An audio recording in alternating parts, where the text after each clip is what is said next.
Halo pemirsa GPR TV dari Sabang sampai Merauke, dari Miangas hingga Pulau Rote. Bertemu kembali dengan saya Anggria Ratri dalam program Kominfo Newsroom.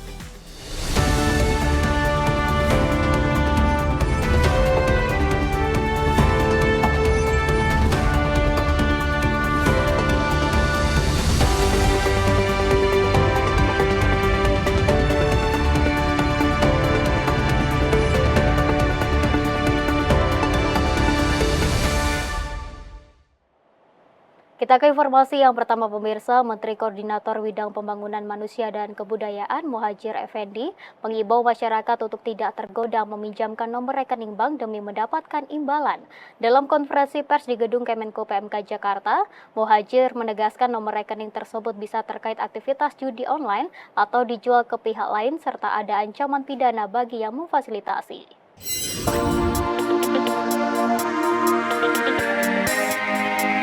Menteri Koordinator Bidang Pembangunan Manusia dan Kebudayaan sekaligus Wakil Ketua Satgas Pemberantasan Perjudian Online Muhadjir Effendi mengingatkan masyarakat untuk menolak permintaan peminjaman rekening karena berpotensi digunakan untuk transaksi judi online. Dalam konferensi pers usai menghadiri rapat koordinasi pengarahan tentang pencegahan perjudian daring di kantor Kemenko PMK di Jakarta, Muhadjir mengingatkan masyarakat apabila mereka meminjamkan rekening untuk transaksi judi online, tindakan tersebut dapat diartikan sebagai langkah memfasilitasi seseorang untuk berjudi secara daring dan akan terancam hukuman penjara. Dan ingat bahwa orang yang memfasilitasi judi online itu penjara. Jadi ancamannya 6 tahun menurut Undang-Undang IT pasal 45 ayat 2 atau denda 1 miliar. Termasuk tadi itu, kalau memberikan kesempatan nama dan rekeningnya dipakai, maka itu termasuk juga pelaku dari perjudian itu sendiri. Hingga saat ini pemerintah melalui Satuan Tugas Pemberantasan Judi Online telah memblokir sedikitnya 5.000 rekening yang berkaitan dengan aktivitas judi online dan akan memanggil para pemilik rekening tersebut untuk ditindaklanjuti. Sementara itu pemirsa, Menko Polhukam Hadi Cahyanto menyebutkan 5 provinsi dengan jumlah pemain judi online tertinggi di Indonesia.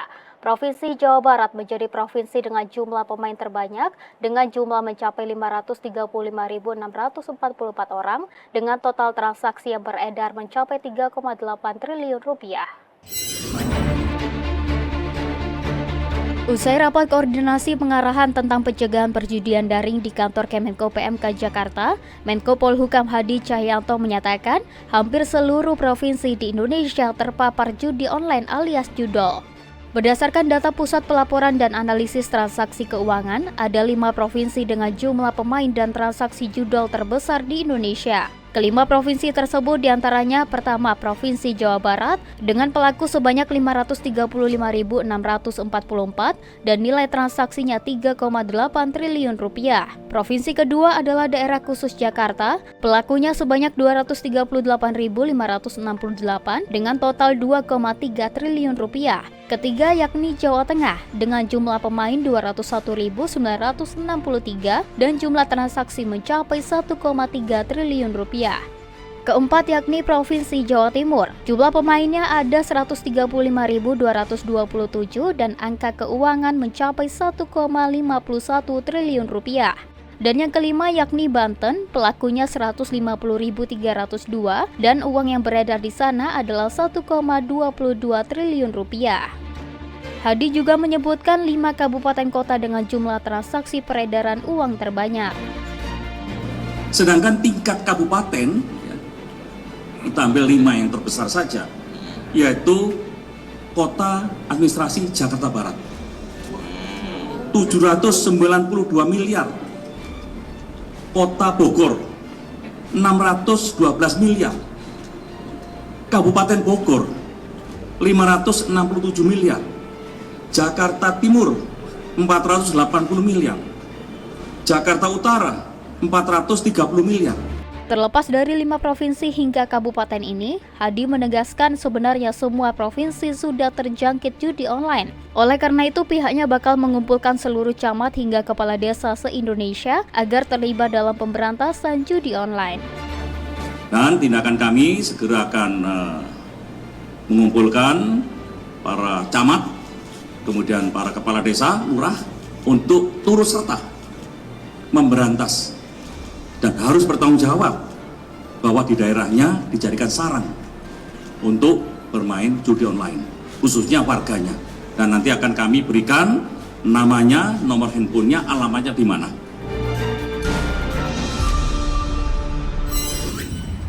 Kita beralih ke informasi lainnya, pemirsa. Merespon melemahnya industri tekstil yang berdampak pada maraknya pemutusan kerja pekerja, Menteri Perdagangan kembali memberlakukan Peraturan Menteri Perdagangan Nomor 8 Tahun 2024 untuk memproteksi barang impor untuk masuk pasar domestik. Mendak menilai selama ini banjir barang impor dinilai menjadi biang kerok utama ambruknya industri tekstil.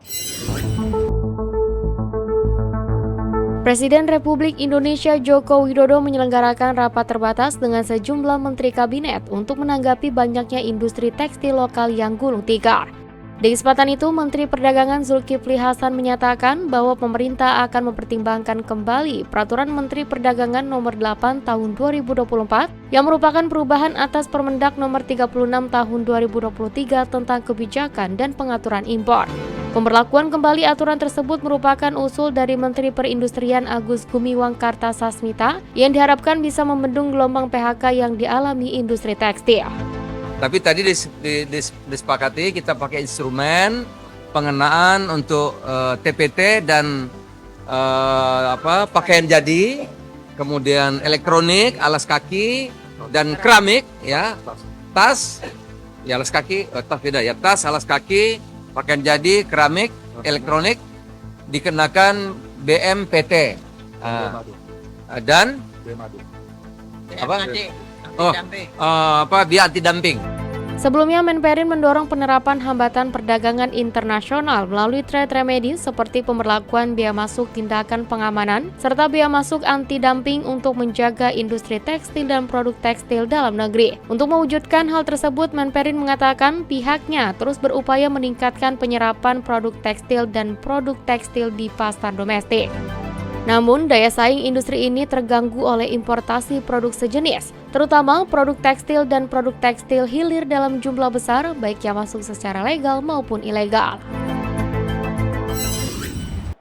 Usai mengikuti rapat bersama Presiden Joko Widodo di Istana Kepresidenan Jakarta, Menteri Perdagangan Zulkifli Hasan menyebut negosiasi kesepakatan kemitraan ekonomi komprehensif antara Indonesia dan Uni Eropa segera rampung. Zulhas menegaskan negosiasi yang telah berjalan selama 8 tahun itu diperkirakan selesai sebelum berakhirnya masa pemerintahan Presiden Jokowi. Presiden Joko Widodo menggelar rapat terbatas bersama Menteri Perdagangan Zulkifli Hasan di Istana Kepresidenan Jakarta. Rapat tersebut membahas mengenai Indonesia-European Union Comprehensive Economic Partnership Agreement atau IU-SEPA dan IU-Eurasian, serta perjanjian dagang dengan Bangladesh. Usai rapat, Menteri Zulhas mengungkapkan ada sejumlah permintaan dari Uni Eropa terkait kerjasama perdagangan tersebut. Salah satunya yakni pembebasan tarif impor produk susu dan keju dari Uni Eropa ke Indonesia. Sementara itu, proses negosiasi kesepakatan kemitraan ekonomi komprehensif atau SEPA antara Indonesia dengan Uni Eropa akan rampung dalam waktu dekat dan Zulhas optimis akan selesai pada pemerintahan Presiden Jokowi. Sebelumnya, negosiasi Indonesia dan Uni Eropa sempat terhambat akibat sejumlah perbedaan pendapat terkait beberapa komoditas. Namun kini menurut Mendak tak banyak lagi perbedaan signifikan yang masih menjadi kendala dalam proses tersebut. Kesepakatan kemitraan ekonomi komprehensif tersebut diharapkan dapat menjadi instrumen perluasan aktivitas perdagangan antara Indonesia dan Eropa, memperkuat hubungan ekonomi serta membangun kemakmuran bersama yang berkelanjutan. Sudah hampir 90%, oleh karena diharapkan bulan depan akan ada pertemuan yang ke-19 ya di Indonesia, maka pertemuan yang ke-19 besok rampung sehingga perundingan perjanjian EU-SEPA yang 8 tahun itu bisa selesai, bisa kita tanda tangani sehingga nanti waktu kunjungan Bapak Presiden ada sesuatu hasil nyata yang bisa ditandatangani bersama-sama. Pemirsa, Menteri Luar Negeri Retno Marsudi menyebutkan Indonesia akan memperkuat kerjasama rekrutmen pekerja profesional dan terampil yang akan bekerja di Austria. Menlu Retno menegaskan kesepakatan tersebut sebelumnya telah ditandatangani pada bulan Mei 2024. Menteri Luar Negeri Retno Marsudi dalam keterangan persnya menyebutkan Indonesia akan memperkuat kerjasama rekrutmen pekerja profesional dan terampil yang akan bekerja di Austria. Hal tersebut telah dibahas Menlu Retno dalam pertemuan bilateral dengan Menteri Luar Negeri Austria Alexander Schallenberg di Wina pada Selasa 25 Juni 2024. Austria saat ini menghadapi tantangan shortage workforce atau kekurangan tenaga kerja yang diestimasi memerlukan sekitar 15.000 tenaga kerja dari negara non-UE hingga 2027. Oleh karena itu, Menlu Retno mendorong agar implementasi kerjasama tersebut dapat segera terrealisasi untuk membuka akses pasar tenaga kerja Austria bagi pekerja terampil dari Indonesia. Menlu Retno menegaskan kesepakatan tersebut sebelumnya telah ditandatangani pada bulan Mei 2024 lalu. Kini, Indonesia akan fokus pada persiapan SDM yang mencukupi kualifikasi untuk mengisi posisi tenaga kerja profesional di Austria tersebut. Hal kedua yang saya bahas dengan Menteri Luar Negeri Austria adalah kerjasama pendidikan dan pengembangan kapasitas. Terdapat sebuah kerjasama baru yang sangat bermanfaat bagi Indonesia, yaitu kerjasama rekrutmen pekerja profesional dan terampil untuk bekerja di Austria. Indonesia dan Austria telah menandatangani MOU rekrutmen pekerja profesional dan terampil pada bulan Mei lalu. Austria saat ini menghadapi tantangan shortage workforce atau kekurangan tenaga kerja yang diestimasi memerlukan sekitar 15.000 tenaga kerja dari negara non-UE hingga 2027. Untuk itu saya dorong agar implementasi kerjasama ini dapat segera terrealisasi untuk membuka akses pasar tenaga kerja Austria bagi pekerja terampil dari Indonesia. Pemirsa, kami akan segera kembali dengan informasi lainnya. Tetaplah di Kominfo Newsroom.